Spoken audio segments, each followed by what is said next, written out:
దారుణం, ఘోరాతి ఘోరం, మానవత్వం కాలి బూడిదైన సంఘటన. వెంటనే అప్రమత్తం అవుతున్న డాక్టర్ బిఆర్ అంబేద్కర్ కోనసీమ జిల్లా ఎస్పీ కార్యాలయం. రాయపరెడ్డి బాబీ ఒక ప్రైవేట్ పాఠశాలలో పీడీ టీచర్. ఆ ఏరియా చోటా రాజకీయ నాయకుడు రాయపరెడ్డి రాజా సోదరుడు. ఒక పాప, ముక్కు పచ్చలారిన పాప, వయసు 10 సంవత్సరాలు కూడా లేనటువంటి చాందినీని గత 10 రోజులుగా ఆగకుండా లైంగిక దాడి ఐపోలవరం మండలం బాణాపురం ఎలిమెంటరీ స్కూల్ ఎదురుగా గల అసంపూర్ణంగా నిర్మాణంలో ఉన్న భవనంలో ఈ ఘాతుకం. పోక్సో చట్టం కింద బలమైన కేసు కట్టి కఠిన శిక్ష పడేలా చేయడానికి కోనసీమ జిల్లా ఎస్పీ కార్యాలయం పూర్తి కసరత్తు. నిందితుడిని విడిచిపెట్టేది లేదని గ్రామస్తుల ఆక్రోశం. విషయాన్ని వెలుగులోకి తీసుకొచ్చి బాధిత కుటుంబానికి అండగా నిలబడిన శ్రీ చంటిబాబు పెయ్యిల, ఆయన స్నేహితులు బుజ్జిగారులు ఎంతైనా అభినందనీయులు. దేశంలో, ప్రపంచంలో, రాష్ట్రాల్లో, గ్రామాల్లో, మండలాల్లో ప్రతి చోట ఇలాంటి కామాంధులు రోజు రోజుకి శృతిమించిపోతున్నారు. ఎన్నో కుటుంబాలు ఇటువంటి మృగాల బారిన పడి పాపం మాటల్లో చెప్పుకోలేటువంటి మానసిక క్షోభను అనుభవిస్తున్నారు.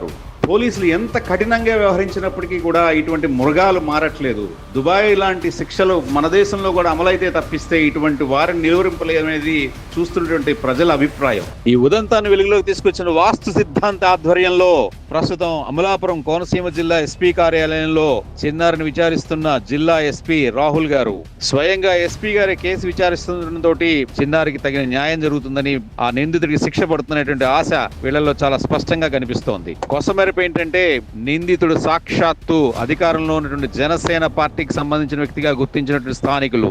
నిందితుడు గతంలో కూడా టీడీపీ టికెట్ కోసం ప్రయత్నించి విఫలమయ్యాడు. రామచంద్రాపురం నుంచి పోటీ చేయాలని ఆసక్తి కనపరిచిన తెలుగుదేశం పార్టీ అతనికి టికెట్ ఇవ్వకపోవడంతో పోటీలో నిలబడలేదు. ప్రస్తుతం జనసేన పార్టీకి అనుకూలుడిగా ఉన్నటువంటి ఈ నిందితుడి యొక్క అన్నగారు కూడా రాజకీయాల్లో చాలా యాక్టివ్ గా పార్టిసిపేట్ చేస్తారనేది విశ్వసనీయమైనటువంటి సమాచారం. నిందితుడికి ఎట్టి పరిస్థితుల్లో కూడా శిక్ష పడుతుందనేది అందరిలో ఉన్నటువంటి ఆశాభావం. మనం కూడా చిన్నారికి, ఇటువంటి చిన్నారులందరికీ కూడా రక్షణగా చాలా నిజాయితీ గల పోలీసులు ముందస్తు చర్యలు తీసుకునే విధంగా ప్రణాళికలు ఉంటాయని, దానికి అనుగుణంగా చర్యలు తీసుకుంటుందని ఆశిద్దాం. కోనసీమ అంబేద్కర్ జిల్లా ఎస్పీ శ్రీ రాహుల్ గారు ప్రతిస్పందించినటువంటి తీరు ఎంతైనా అమోఘం. అయితే ఈ సంఘటనని ప్రత్యక్షంగా పరోక్షంగా చూస్తున్న వాళ్ళల్లో ఒక సందేహం మాత్రం చాలా కామన్ గా కనిపిస్తోంది.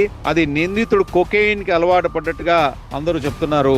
కొకెయిన్ లాంటి డ్రగ్స్ కి, కొకెయిన్ లాంటి మత్తు పదార్థాలకు అలవాటు పడ్డ వాళ్ళకే ఇటువంటి విచక్షణారహితమైనటువంటి చర్యలు చేసేటువంటి మానసిక స్థితి ఉంటుందనేది వీళ్ళందరి అనుమానం, అంచనా. ప్రాథమిక విచారణ పూర్తయిన తర్వాత సమగ్ర దర్యాప్తు జరిగేటువంటి సమయంలో నిందితుడికి డ్రగ్స్ అలవాటు ఉందనేటువంటి ఆ కోణం నుంచి కూడా పోలీసులు విచారించే అవకాశం ఉంది.